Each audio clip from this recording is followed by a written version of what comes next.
Hello, everyone. I am Ollie Wells. I'm a business development director here at NationBuilder. That means that I get to work really close to a lot of our partners and customers across the globe who are building out really innovative and unique solutions using NationBuilder tools. I also get to talk about some of the things that they have been building out and some of the experiences that we're seeing kind of on the ground. And I'm excited to be able to do that today.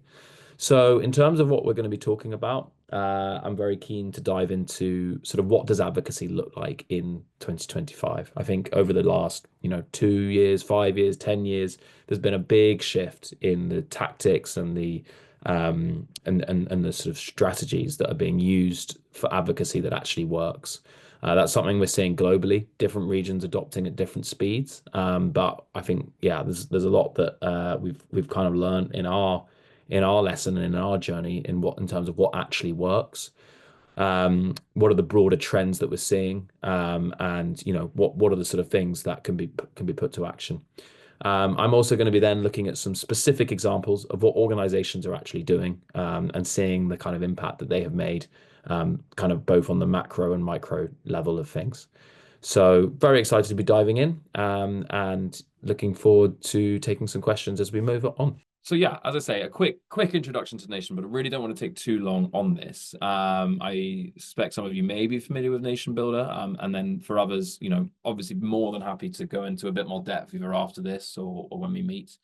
But Nation Builder, we are the leading community engagement platform, all around moving people to action. So we have over the years worked with over 100,000 political parties, political campaigns, and anything that really is a movement. So when people ask sort of what are our kind of customer base, it's anyone who has activism as a flow. So that might be charities. Obviously, advocacy organizations is huge.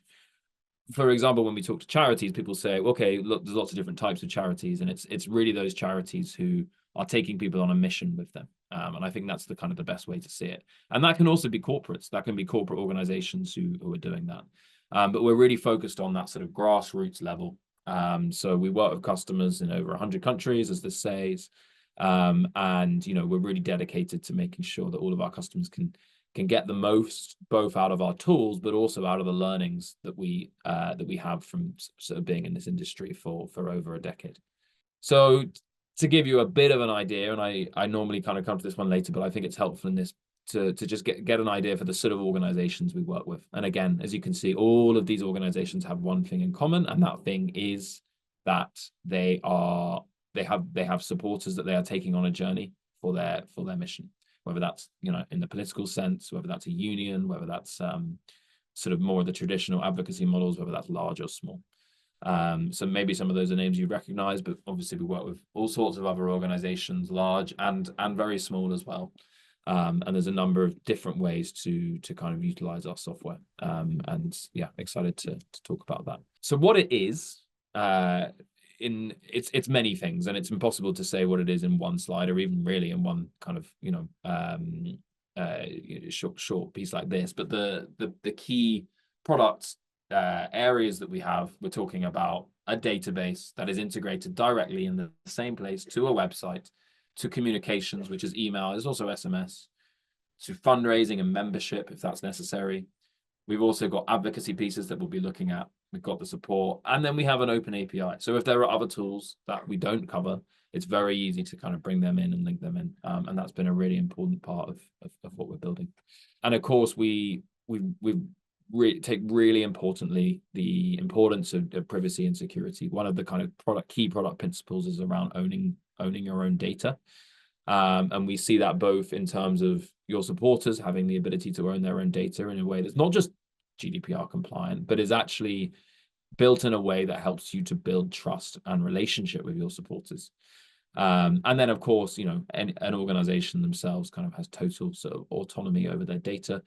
And on top of that, and all the sort of things that I've got on this slide, we've also put a lot of work into making sure that that data is secure. In 2025, the reality is that there are bad actors in the world, and having a system that is secure and that is proven to be able to sort of work in political campaigns at the highest level without without breach is really important, and for you to be able to have the reassurance of that. So that's a big piece that we take very seriously. So enough about NationBuilder for now, but I really wanted to kind of dive into the sort of more interesting, more maybe applicable pieces of this as it pertains to advocacy in the year 2025. And as I say, this is some advocacy is an area that we've been working on for over a decade. I personally have been, before my time at NationBuilder, worked in advocacy and at charity and in the political space. And these are learnings that we look at a lot, and we refine both our product and how we recommend our product is used based on these. So I wanted to share kind of some of the key trends that I think we're seeing and that I think are particularly relevant. The first one is that many advocacy efforts focus on sort of the short-term mobilization side of things. So that might be, getting people to sign a one-off petition or attend a one-off protest. But really it's so important to have those deeper relationships that go beyond just that one-time sort of transactional model. And because that's the thing that really leads to lasting power. And that's one of the things that we've really kind of invested our efforts into, helping organizations shift into that longer term engagement by providing tools for managing relationships and nurturing supporters. The next piece is around building power across difference. So, I think everyone will be able to relate to, echo chambers and all of that. Strong movements don't just rely around those people who are already converted and are already speaking the same language. They are bridging divides, and they are bringing people from a different community into theirs. They're people across different backgrounds, kind of bringing that diversity. And again, boosting the ability to bring people in, the multitude of channels that people can come in, as well as the opportunity to then segment and personalize engagement is a key piece to how we built our tool. And really makes a difference in helping organizations to foster inclusive communities and build power that goes beyond their existing base. Leadership at scale, hugely important. Movements grow when leadership is distributed. A single organizer sort of dictating what should be done can get you some places, but it's not going to get you that long-lasting kind of support and respect. And so supporters really need and deserve to be empowered in order to be able to lead and make real difference. And again, there are a number of ways that is kind of embedded in our product, but also in sort of the success that we've seen that we'll get on into a minute. And then, of course, the traditional methods of advocacy, mass emails, petitions, social media blasts, they are absolutely effective and they play a really important part. But there are more and more ways in which people are expecting more meaningful participatory engagement, whether that is kind of more dynamic, multitude of events, online and offline events, direct advocacy tools, coordinating volunteers, peer-to-peer organizing, and a degree of kind of nurturing, making things exciting, making things interesting, whether that's through gamification, whether that's through training or otherwise. Data's at the key. I think this is pretty much every deck or like slides you ever see, there's always like a point about data, and it's maybe it's cliche to say it, but it's just so important. The most successful movements can't and don't operate on assumptions. They use the data to react to what they're doing, to react to their messaging that they're using, to react to what their supporters care about. And we'll see some examples of that in a moment as well, kind of out in the open. And sustainability is just so key. So I think this also, has some relation to the first point as well, but too many campaigns fizzle out after their moment in the sun. In the UK, there's been following the budget last year, there's been a big lot of talk from the sort of farming community around the inheritance tax changes, and there was a lot of action, but it's right now, and I could be proven wrong about this, but it's just looking difficult to see if that's actually going to be sustained and turned into anything. This is really important. NationBuilder enables sustained engagement by helping organizations nurture these relationships over time, keeping supporters connected, active, and infused. And this, I think, is a really important quote from anyone who knows or who doesn't know. Harry Hahn is really kind of a leading, thought leader in the area of organizing and advocacy and political movements. Power is built when people form relationships and develop the skills to act together in ways that shift power. Mobilizing is important, but it is not enough. Mobilizing brings people out. Organizing builds their capacity to act. And I think that really speaks to the sustainability piece and the importance of organizing, of course. And for many of you, the organizations that you work for will not want, it's all about keeping these people on hand and being able to utilize them again and again. And I think some of the examples that we'll see speak to that. So just some stats that are really interesting and then kind of speak to these points. 80% of volunteers who engage in meaningful actions stay involved, which is a lot higher than those otherwise. The action rate from personalized engagement versus mass outreach is 3x. So, really key to personalize there. And the increase in supporter activation for organizations using relational organizing, i.e., these concepts that Harry Hahn's referencing here, is up 30%, which, over the course of, a supporter base is really, really quite key. Any questions on this before we dive into some really kind of specific examples? And I think on these, I mean, to me, those stats are the key. And is that change? I mean, is that the way, for example, that you see, or what would be the difference between what we see in the US or Canada, like Anglo-Saxon, and the UK, and also Europe? Do you also see like the same trends of action rates, of the activation also? Because sometimes we are being told that in Europe you cannot do organizing, and I think it's, I don't think it's not sustained. You cannot sustain that. What do you see in Europe? Maybe you have examples, but curious about your thoughts. Yeah, really interesting question, because I've also heard that idea. In our experience, it's almost the opposite. I think in Europe, especially with kind of organizations, there is more of an expectation, especially actually in the sort of leadership at scale piece, the empowerment people, the empowerment space. I think it's really built in with European principles to build trust and build relationships. That means that it's not just kind of necessary directives, but it's empowering people. That's something that we build into our product a lot, with giving people the ability to have access to what they need, but not beyond that. Whether that's through the people that they can see or the tools they can use. And what we actually see is our customers in Europe are utilizing those tools more than maybe our customers elsewhere. And I think that really speaks to obviously, the importance of sort of privacy and ownership, but also kind of empowerment. And so I think it absolutely is relevant. And as I say, most of the examples I have to share are in the in Europe. So, well, let's get into said examples. So advocacy out in the world, as I say, really it's advocacy in Europe with a couple of other examples. That said, the first example is actually in Canada. So this is a really interesting example. Projectile Winters Canada are a climate advocacy organization. And they had a challenge that was really, it wasn't just about growing their supporter list. It was about activating people to take a meaningful action on climate policy. And they needed a way to move supporters from being passively interested to having real advocacy. They really focused in on building a highly personalized engagement strategy. So they were tracking what all their supporters were doing on a fairly kind of specific macro level, so that they could send targeted communications. They could ensure the right people are receiving the right message, asking them to do the right thing. And as a result, they really gained respect with their organization, with their supporters. They managed to get their email open rate up to a 60% level, which is far above industry standards, as I'm sure most people will know. And they are, as a result, getting a significant increase in participation.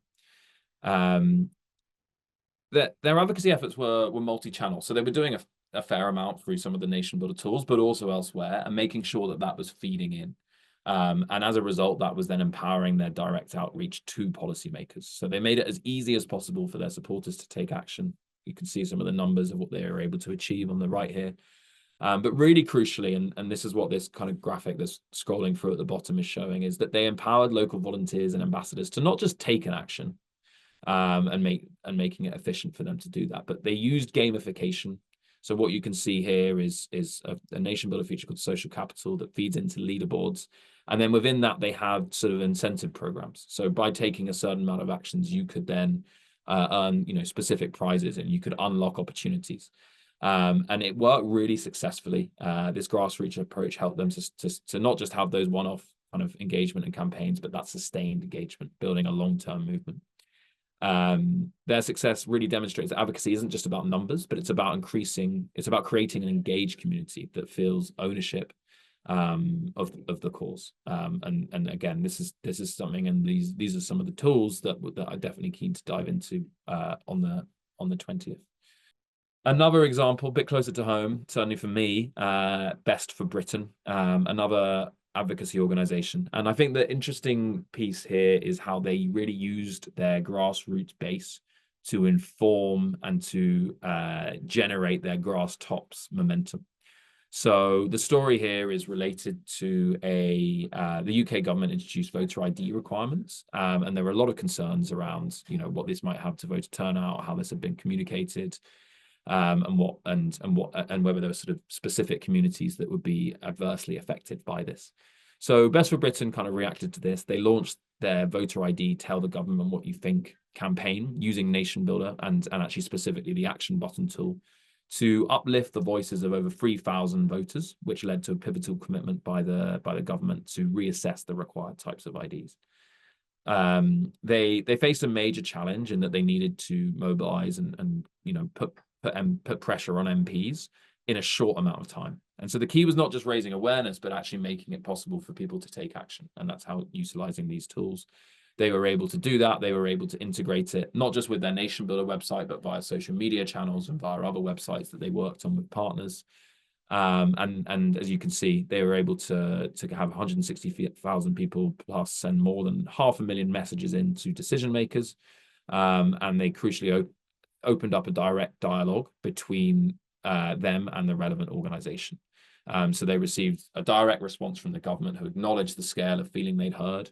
And they were able to get a response, not just to this specific piece, but also pave the way for an ongoing dialogue with which they could then have an ongoing sort of grass tops relationship.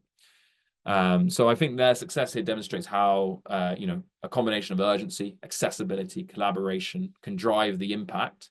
And it's also about not just thinking about grassroots versus grass tops, but how grassroots can lead to grass tops and how those two can really work in conjunction with one another. Because, Sebastian, so one of the things that you sort of hinted at just now, one of the things that we often hear is, Brussels is grass tops. Everything is grass tops in Brussels. And that's not what we see, but we also don't see it as needing to be one or the other. There's also various other interesting and unique tactics that this specific organization has used, and we'd be keen to dive into those on the workshop when we get there. Another one, also UK based, is the National Union of Students. So they faced a major challenge on how to rapidly engage a vast and dispersed student population and channel that energy into tangible political action.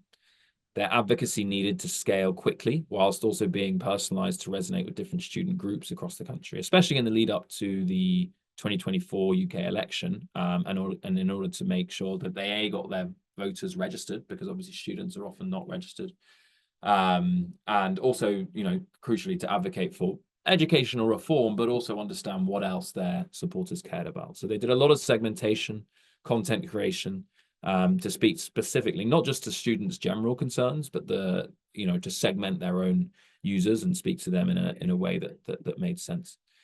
Fairly uniquely, they set up listening tools. So rather than going back to some of these principles that we saw at the top, they didn't just kind of broadcast an email and say do this action, this action. They actually really wanted to listen. They use a NationBuilder feature called a suggestion box, which allows people to reach out to supporters, ask them what they think, submit suggestions on areas that they care about, and ideas for advocacy campaigns, and have other supporters vote and comment on those to get a real idea for the feeling and the pulse. And they really adapted based on this. They utilized the data they collected to bring together a student manifesto. It informed their advocacy direction. They were able to track supporter behavior and engagement. They could fine-tune their messaging and outreach efforts for maximum impact. And this data-driven approach ensured that they weren't just reaching large numbers of students, but they were actually making sure that they were getting engaged with a 40% engage rate. So I think the success here really is that it's a great example of how tools can be used, not just for, broadcasting and mobilizing, but actually for listening and for shaping strategy, as well as combining with, strategic personalization, data analysis in order to scale advocacy efforts. Okay, so now moving it a little bit to maybe a little bit more kind of in the sort of corporate and business space. Wise, previously TransferWise, are a online payments organization, and a key part to their work is overseas payments. And as you can imagine, overseas payments have a fair amount of kind of laws and regulation around them. And so they have really kind of, leaned into their campaigning on various items, including their campaigns for price transparency and international payments, making sure people know the full cost of transfers and empowering them to make informed decisions. So the company utilizes NationBuilder to really manage and grow their community of supporters. So they don't use this for their sort of main, fintech processes, but it's really around those who really feel passionately, the subset of their most dedicated customers who have become their advocates, and through NationBuilder they communicate directly with people who care about the transparent pricing and other initiatives. So this initiative encouraged consumers to demand clear pricing. They use various tools, and through the campaign, Wise successfully influence changes in regulations around cross-border payments, showing how digital advocacy can have a real-world regulatory impact. They focused on eliminating IBAN discriminations, and really what they were able to do is have a direct influence with the European Commission by not just taking, kind of, sign a petition, but actually hearing what they really cared about. So getting people to tell people how, why these things are important, submitting those to the EU Commission, and then being able to kind of, again, generate a dialogue with the EU Commission. They partnered with other companies as well, amplified their reach and impact. And I think the use of some of the custom actions they did, such as the quizzes and petitions, really helped to deepen their engagement and drive action. They're also really creative and dynamic with their advocacy efforts. They regularly spin up mini sites, which is an advantage from NationBuilder that can be used. And they have various creative ideas to attract attention, generate both supporter and wider press interest. So this one is related to a campaign that they had called Bière Sans Frontières campaign, which is obviously a pun on the Médecins Sans Frontières. And this was aimed at, making a bit of a splash, highlighting the high costs associated with money transfers. So they got a load of beers, and as you can see, they're quite strong beers, and those are the percentages that money transfers can cost. Basically, if you like strong beer, fine. If you find that a bit strong, then that might open your eyes and be like, this is some pretty serious cuts that people are losing when making international transfers. And then off the back of that, they were able to utilize their supporters. And really kind of, make this known. They were able to spin up different websites in different countries. This one is in the US, actually, and it's really related to energy advocacy. Apex Clean Energy, leading wind energy development across the US and Canada. They face organized opposition to wind projects. So obviously, as you can imagine, it requires a fair amount of strategic outreach, working with local lawmakers, but activating supporters and countering misinformation. So for them, there was a really important 6-point campaign strategy that they were able to do. But I think the really interesting thing about this is they have an HQ and whatnot, but they have 81 different local groups who adopted this. And how NationBuilder managed them to work across those 81 different sites at a huge scale. So they were identifying supporters, activating those supporters by establishing ladder of engagement, identifying defined actions. They were building relationships with government officials and local media. Reporting, hugely important if you think back to the data and the metrics piece that I was saying, documenting those grass tops communications. And then they were maintaining a positive presence in the community through their website, social media, local philanthropy. And if you see here, I'm just going to flick through this website template is one of the templates that they utilize in NationBuilder. I say the 81 local groups, and I'm just going to flick through here, and you can see that they spun up these sites in minutes, as they had different organizations that they needed to. And this really helped them to work at scale, so that if they were making an update to one website, it would go across all the websites. And it really helped them for a relatively small team. Was able to work across kind of quite a lot of scale, and managing stakeholder relationships, tracking communications, and really streamline outreach efforts with just a handful of staffers, and ensuring sustainable momentum across their projects. Thank you very much for watching. I hope this was helpful. Definitely keen to kind of continue this conversation. So please do, send in any thoughts or comments or otherwise. And for more content like this, please do like and subscribe to hear some of the great content that my colleagues and our customers and partners have put together. Otherwise, I will see you next time.